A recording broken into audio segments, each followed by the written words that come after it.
Hello everyone, welcome to all of an excellent coaching classes. और आज मैं आपके लिए लेके आई हूँ दो बिजनेस के सैम्पल पेपर से 90 मार्क्स के ईच है बच्चों।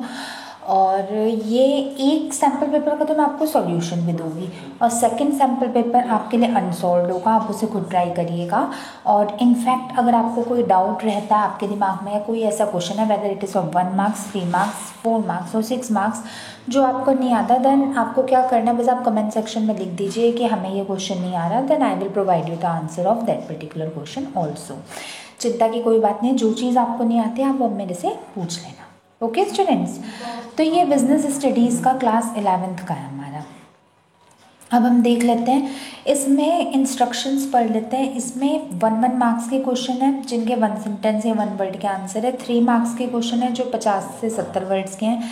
4 से 5 मार्क्स के हैं और 6 मार्क्स के हैं। ठीक है, तो स्टार्ट करते हैं। Let's begin with our video. तो फर्स्ट क्वेश्चन है आपका, व्हाट इज़ कोऑपरेटिव सोसाइटी। आपको 1 मार्क्स में डिफाइन करने की कोऑपरेटिव सोसाइटी क्या होता है। ठीक है, फिर सेकंड क्वेश्चन है आपका, what is statutory corporation. Means जो स्टैट्यूटरी कॉर्पोरेशन, तो जब भी आपसे व्हाट कहा जाए तो आपको उसका मीनिंग बताना होता है, आपको उसकी डेफिनेशन बतानी होती है। तो आपको ये बताना है कि स्टैट्यूटरी कॉर्पोरेशन होती क्या है। ठीक है, फिर क्वेश्चन नंबर 3 है आपका, mention any 2 functions of commercial bank. कोई से भी दो। देखो बच्चों, ये 1 मार्क्स का क्वेश्चन है, then you need not have to give the full detail regarding that. आपको पूरी डिटेल देने की कोई ज़रूरत नहीं है, बस आपको 2 फंक्शंस उसके बता देने हैं, दैट्स इनफ फॉर यू। ठीक है बच्चों, फिर क्वेश्चन नंबर 4 है, give any 2 example of services which could be outsource. ऐसी कोई 2 सर्विसेज के नाम बताने, मैं अभी आपको इनके आंसर भी प्रोवाइड करूँगी, चिंता मत करो, जो आउटसोर्स करी जा सकती है। Fifth question number, what clause in the memorandum of association is a company identified. किस क्लॉज के द्वारा एक कंपनी आइडेंटिफाई, कंपनी पहचानी जाती है। ये भी 1 मार्क्स का है। Question number 6, what are borrowed funds. Borrowed fund क्या होते हैं। 7 का, व्हाट डज SIDBI। एक होता है IDBI, एक होता है SIDBI स्टैंड्स फॉर। ये भी 1 मार्क्स का है। क्वेश्चन नंबर 8 है, give 2 types of internal trade. Internal trade के काइंड्स बताने, 1 मार्क्स के। यहाँ तक आपके 1 मार्क्स के थे, अब आपके 3 मार्क्स के क्वेश्चन है। तो 9th क्वेश्चन आपका, explain any 3 privileges of a private limited company. Privileges मतलब advantages, benefits, merits of private limited company. 3 marks का है। क्वेश्चन नंबर 10 आपको, briefly explain any 2 objectives of business. Business के कोई से भी 2 ऑब्जेक्टिव्स को बताने हैं आपको। फिर क्वेश्चन नंबर 11 है, define sole proprietorship and state any 2 demerits of the organisation. Sole proprietorship क्या होता है, उसके कोई 2 डीमेरिट्स बता देना। ओके स्टूडेंट्स, क्वेश्चन नंबर 12 है, explain the difference among life insurance, fire insurance and marine insurance on the basis of subject matter and insurable interest. बच्चों, जब आपसे कोई पर्टिकुलर थिंग ना पूछी जाए तो आप किसी भी रिलेशन में डिफरेंस बता दो।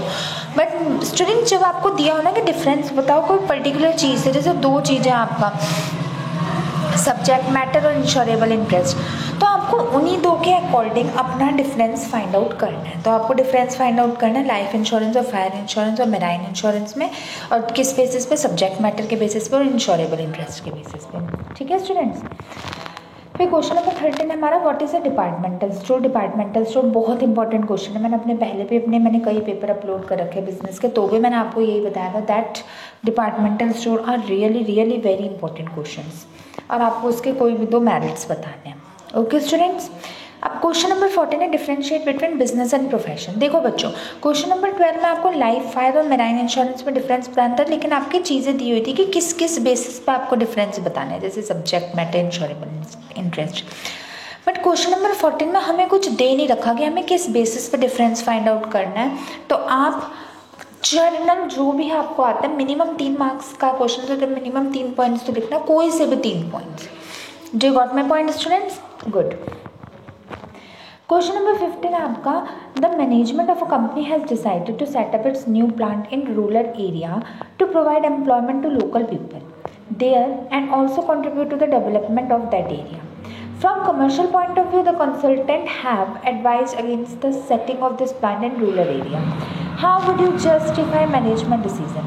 देखो, एक नहीं है, उसने डिसाइड किया कि वो अपनी न्यू प्लांट मतलब न्यू कंपनी को रूरल एरिया यानी गांव के इलाकों में सेटअप करेगी, जिससे वहाँ के लोगों को एम्प्लॉयमेंट मिले। But commercial point of view यानी मैनेजमेंट ने कहा भाई तुम अगर यहाँ पे करोगे, भाई ऑफकोर्स आपको ये भी पता है कि टेक्नोलॉजीज तो इतनी होती नहीं है रूरल एरिया में जितनी आपके मॉडर्न अर्बन एरियाज में होती है, मेट्रोपॉलिटन सिटीज़ में होती है, तो वहाँ पे तो होती नहीं है। तो उन्होंने कहा भाई तुम मत करो, तुम्हें लॉस होगा। तो आप कैसे जस्टिफाई करोगे? आपको अपना रीज़न बताना, आपको मैनेजमेंट को बताना भाई अगर ऐसी किसी की सोच होएगी नहीं तो आगे कौन बढ़ेगा, कौन अपना इनिशिएटिव लेगा, कौन अपना स्टेप फॉरवर्ड करेगा जिससे कि आप अपना गेन कर सको। तो आपको बताना पड़ेगा अपने आंसर में कि ऐसे कौन से पॉइंट्स है कि अगर आप रूरल एरिया में इंडस्ट्री को सेटअप करोगे तो उससे आपको बेनिफिट हो सकते हैं। 4 मार्क्स का वैल्यू बेस्ड क्वेश्चन है। Got my point students? Good.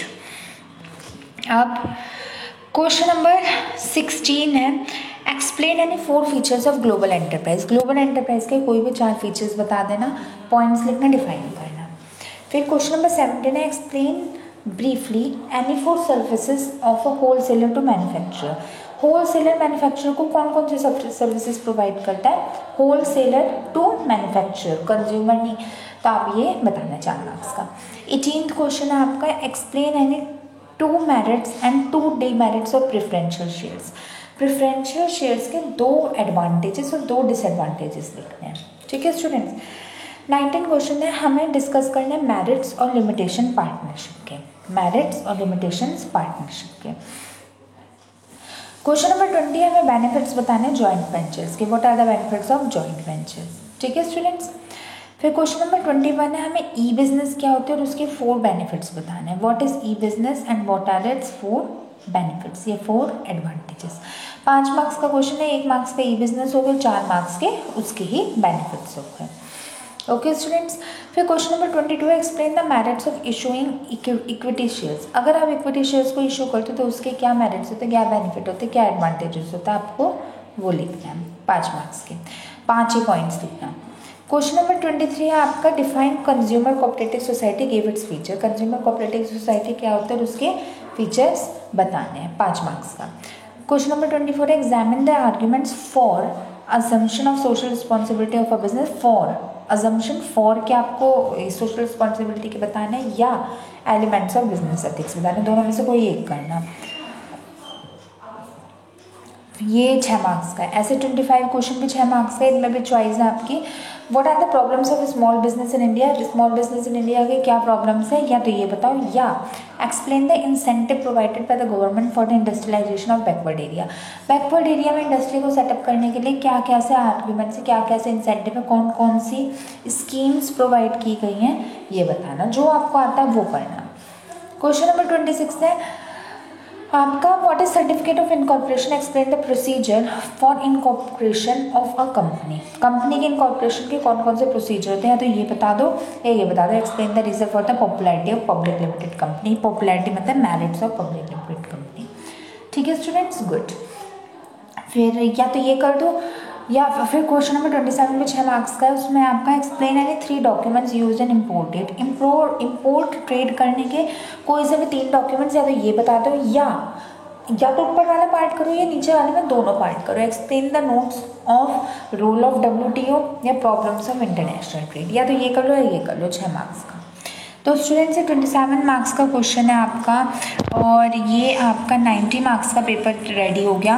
आप इसे करिएगा, पहले खुद ट्राई करिएगा। और इस पेपर का मैं आपको सॉल्यूशन दे देती हूँ, बट अगला जो मैं आपको पेपर दूँगी अपनी इसी वीडियो में, उसका सॉल्यूशन नहीं दूँगी, वो आपको खुद करना है। Okay students? So let's see our solution. मैं इसे रीड आउट नहीं करूँगी, ये इसके आंसर्स हैं, और 1 से लेकर 27 क्वेश्चन के इकट्ठे आंसर्स हैं। आप एक बार वीडियो को पॉज कर लो नोट डाउन करने के लिए। फर्स्ट से लेकर 4th का आंसर यहाँ तक है। Pause the video to note it down. फिर 5th से लेकर 9th क्वेश्चन तक के आंसर ये हैं। 5th से 8th तक तो 1-1 मार्क्स के थे, और 9th में प्रिविलेजेस ऑफ प्राइवेट कंपनी, ये इतने सारे हैं इसके प्रिविलेजेस, कोई से भी 3 चल जाएगी। ठीक है? 10 और 11th क्वेश्चन का आंसर्स ये हैं। Pause the video to note it down. तो मैंने आपको इस पेज पे 1 से लेकर 11th क्वेश्चन तक के आंसर दे दिए। ठीक है? फिर उसके बाद आपका ये है हमारा difference between life insurance, fire and marine insurance on the basis of subject matter, insurable interest. ये 12th question, pause the video to note it down. 13th question, 14th question का सॉल्यूशन है बच्चों ये, दिस इज द सॉल्यूशन। अगर आपको in case of ये basis ना पता हो तो आप वैसे भी कर सकते हो, नो मैटर्स के जो इसमें आंसर लिखे वही सही, वो ही आपको एज इट इज रटने हैं, आप अपनी तरफ से भी लिख सकते हो अगर आपको बनाने आंसर्स आते हैं तो। फिर ये आपका 15th क्वेश्चन का आंसर, वो ऑब्लिगेशन वाला। 16th क्वेश्चन का answer, features of global enterprise, services of a wholesaler to manufacturer. इन्हें एक्सप्लेन भी करना है बच्चों। Merits of preference share NE2, limitations of preferential shares NE2, okay. फिर ये भी वही है प्रेफरेंशियल शेयर के 18th का आंसर। फिर 19th में इन्हें एक्सप्लेन भी करना है, briefly explain of each point लिखा है ना, तो 19th का सॉल्यूशन, 20th का सॉल्यूशन, then your 21, 22 इनका सॉल्यूशन।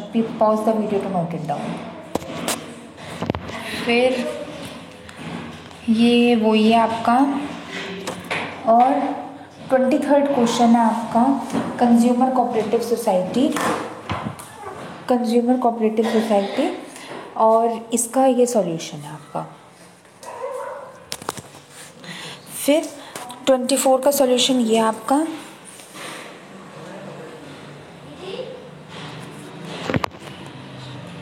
ये 25 का, और ये 26 का सॉल्यूशन है आपका।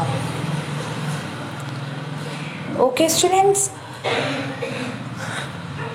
ये 25 और 26 का सॉल्यूशन है। तो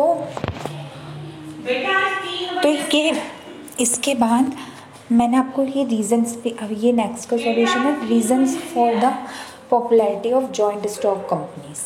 ये इसके पॉपुलैरिटी के रीजंस हैं।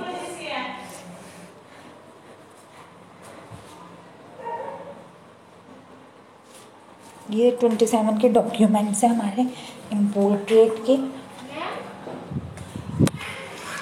और ये रोल ऑफ WTO है।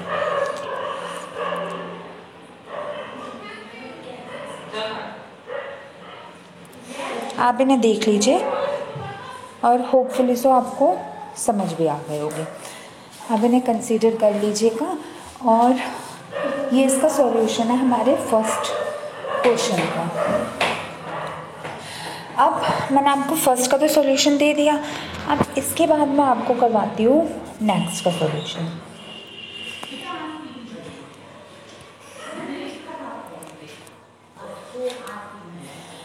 वो फर्स्ट का तो सॉल्यूशन मैंने आपको दे दिया, सैम्पल पेपर 2 है, बिजनेस स्टडीज़ क्लास 11 का, ये भी 90 मार्क्स का। वो पहले भी मैंने आपको फॉर्मेट बता दिया, मैं आपको थोड़ा जल्दी जल्दी बताती हूँ।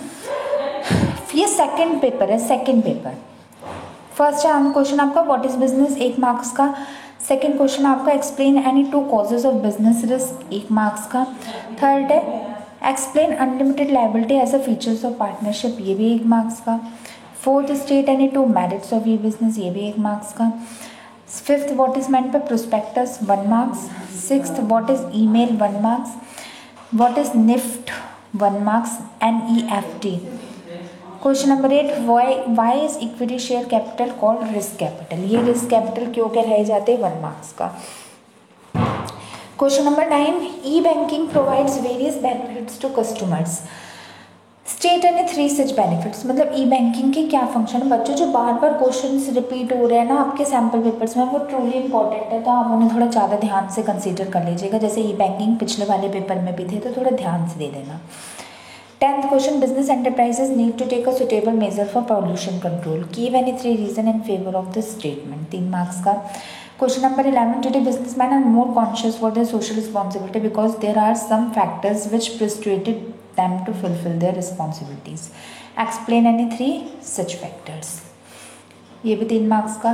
12th explain any 3 problems faced by small business in India, देखो स्मॉल बिजनेस पिछले पेपर में भी था, तो ये इंपॉर्टेंट है। फिर question number 13, briefly explain any 3 documents in export trade. पिछले पेपर में इम्पोर्ट ट्रेड था, अब एक्सपोर्ट ट्रेड है, तो दोनों डॉक्यूमेंट्स तो दोनों के इंपॉर्टेंट है ही। Question number 14, briefly explain the features of departmental undertaking. बच्चों डिपार्टमेंटल अंडरटेकिंग और डिपार्टमेंटल स्टोर में डिफरेंस है, तो आप इसे ध्यान से पढ़िएगा, कहीं आप डिपार्टमेंट ही पढ़ के शुरू हो जाए अपना, नहीं ना, तो हमको ये भी कंसीडर करना है सारा। फिर 15, business should follow multiple objectives in the light of this statement explain any 4 objectives of business. Business के ऑब्जेक्टिव्स क्या होते हैं, आपको ये बताना है।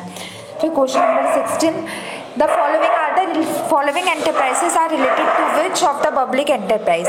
ये किस किस से आपके इंक्लूडेड होते हैं, Indian railways, oil, natural gas, Bharat heavy electrical limited या रिजर्व बैंक ऑफ इंडिया, ये देखना आपको। Question number 17, companies disposing of water containing chemicals in a nearby canal, what values are violated by the company, what are the harmful effect of the action. Sorry students, अगर आपको inconvenience हुआ होगा थोड़े barking की वजह से dogs के, तो इस 16 क्वेश्चन आप दोबारा देख लीजिए। The following enterprise are related to which form of public enterprise. Indian railway किसको बिलोंग करती है, oil and natural gas corporation किसे करते हैं, भारत हैवी इलेक्ट्रिकल लिमिटेड किसे करते हैं, रिजर्व बैंक ऑफ इंडिया किसे करती है। Okay student, sorry for inconvenience. फिर नेक्स्ट आपका क्वेश्चन है question number 18, what is outsourcing of services. Services के आउटसोर्सिंग क्या कहलाए जाते हैं और उसके आपको 2 बेनिफिट्स देना है आउटसोर्सिंग के, 4 मार्क्स का क्वेश्चन है। 9th है explain any 4 features of cottage industry. Cottage industry के 4 फीचर्स देना है। 20, describe automatic vending machine a mode of retail selling, state 3 circumstances where it is useful. तो आपको ये बताना है, चैप्टर में आपको मिल जाएगा, और मैंने अपनी 1 शॉट की वीडियो बनाई थी, उसमें भी वैसे मैंने आपको इसे बता रखा, आपको देखनी है तो वो भी देख लेना। क्वेश्चन नंबर 21 है explain the principle of insurable interest, 5 marks का, और सेकंड इसी का ही पार्ट है, mention any 3 functions of warehousing, ठीक है। क्वेश्चन नंबर 22 है difference between private limited and public limited company, 5 marks का। 23, who is the promoter, explain any 4 function perform by promoter. Promoter की तो मैंने इतनी वीडियोस बना रखी मेरे सारे प्लेलिस्ट में है, आप जाके देखिएगा प्रमोटर, उनके फंक्शन, उनकी लाइबिलिटीज, उनकी क्या लीगल स्टेटस होता है, बहुत डिटेल में मैंने एक्सप्लेन कर रखा है। फिर क्वेश्चन नंबर 24 है describe any 6 characteristics of joint stock company. Company के 6 कैरेक्टरिस्टिक्स आपको बताना है, 5 मार्क्स के। या तो ऊपर वाला क्वेश्चन कर लो, नीचे वाला explain any 6 factors to be considered while selecting the form of business organization. Form of business organization को सेलेक्ट करने के कोई भी 6 फैक्टर्स बताओ। 25 क्वेश्चन भी चॉइस वाला ही क्वेश्चन है, या तो ऊपर वाला करो नीचे वाला। 25 क्वेश्चन में what is joint venture, joint venture क्या होता है, उसके 4 बेनिफिट्स बताने हैं, या फिर 3 merits and 3 demerits of MNC. Okay students. फिर 26 क्वेश्चन है आपका explain 3 merits and demerits of retain profit as a source of finance. या तो ये कर लो, या explain GDR global depository receipt as a source of international finance, या ये कर लो, या write a short note on inter corporate deposit, या ये कर लो। ये 6 मार्क्स का है। क्वेश्चन नंबर 27 है आपका explain any 3 services provided by the wholesaler each to manufacturer and retailer. देखो स्टूडेंट्स, ये पिछले वाले पेपर में भी आया था ना क्वेश्चन, तो ये रियली इंपॉर्टेंट है कि होलसेलर कौन कौन सी सर्विसेज प्रोवाइड करते हैं, मैन्युफैक्चरर को भी, रिटेलर को भी, कंज्यूमर को भी। आप तीनों करके जाना, अपनी तरफ से कुछ मत छोड़ना। या तो ये कर लो, या डिफरेंस बिटवीन डिपार्टमेंटल स्टोर, वो पिछले वाला क्वेश्चन डिपार्टमेंटल अंडरटेकिंग था, ये डिपार्टमेंटल स्टोर है, थोड़ा क्वेश्चन को ध्यान से पढ़ना। And multiple chain shop on any 6 point basis, 6 points का डिफरेंस अच्छे से क्रिएट कर दो, मल्टीपल चेन्स का, ये डिपार्टमेंटल स्टोर का। तो ओके स्टूडेंट्स, ये आपके 2 मैंने आज आपको पेपर प्रोवाइड किए बिजनेस स्टडीज़ के सैम्पल पेपर। आप इसे ट्राई करना, मुझे बताना आपको कितने मार्क्स तक का ऑलरेडी आता था कमेंट सेक्शन में लिख के। सैम्पल पेपर 1 का मैंने आपको सॉल्यूशन भी दिया, सैम्पल पेपर 2 आपका अनसॉल्व है, उसे आपको खुद ट्राई करना। और इन केस ऑफ अगर आपको कुछ नहीं आता या कोई, वैसे तो मैंने सारी वीडियोस हैं मेरे चैनल पे बिजनेस की, फुल 11th का बिजनेस कंप्लीट है। और फिर भी अगर आपको कोई ऐसी दिक्कत है या कोई ऐसा क्वेश्चन है जो आपको नहीं आता, या आपको समझ नहीं आ रहा है, आपको उसका मीनिंग नहीं पता है, आपको ये नहीं पता कि हमें उसे लिखना कैसे है, then you can ask me in my comment section. Okay students, so thank you so much for watching my video. I hopefully so आपको अच्छी लगी होगी वीडियो, और मेरे चैनल को सब्सक्राइब तो आप कर ही दोगे, बेल आइकन को भी दबा दोगे, तो कोई कहने वाली बात ही नहीं है, जिससे आप न्यू नोटिफिकेशन आप कभी भी मिस ना कर पाओ। स्टूडेंट्स, अगर आपको कोई और सजेशन देना है या आपको ये बताना है कि आगे आपको वीडियो किस चीज़ से रिलेटेड चाहिए, तो आप मेरे कमेंट सेक्शन में लिख के ये भी बता सकते हो। और साथ ही साथ एक आपसे और रिक्वेस्ट है कि मेरी इन वीडियोज़ को अपने जैसे ज़्यादा से ज़्यादा स्टूडेंट्स के साथ, ज़्यादा से ज़्यादा बच्चों के साथ शेयर करो, जिससे ये most difficult concept, because students ये प्रैक्टिस टाइम है ना। इस वक्त पढ़ाने का तो कोई फ़ायदा है नहीं, क्योंकि 90% बच्चों के पेपर कंप्लीट हो चुके हैं, जो 10% नहीं हुए उनके भी जल्दी ख़त्म हो जाएंगे। तो ये टाइम है आपके नॉलेज को टेस्ट करने का। तो today is 17th of March। तो आज मेरी वीडियो आई है, 20 मार्च से मेरे 12th के बैचेस स्टार्ट हो रहे हैं। आप अपने फटाफट पेपर दीजिए, फिर वहाँ पे भी आइएगा। तो चलो स्टूडेंट्स, यही मुझे आपको इन्फॉर्मेशन बतानी थी। वीडियोस को शेयर जरूर करना, जिससे सब बच्चों के नॉलेज इंक्रीज हो जाए। फिर मिलते हैं अपने नेक्स्ट वीडियो में। Till then goodbye, thank you so much.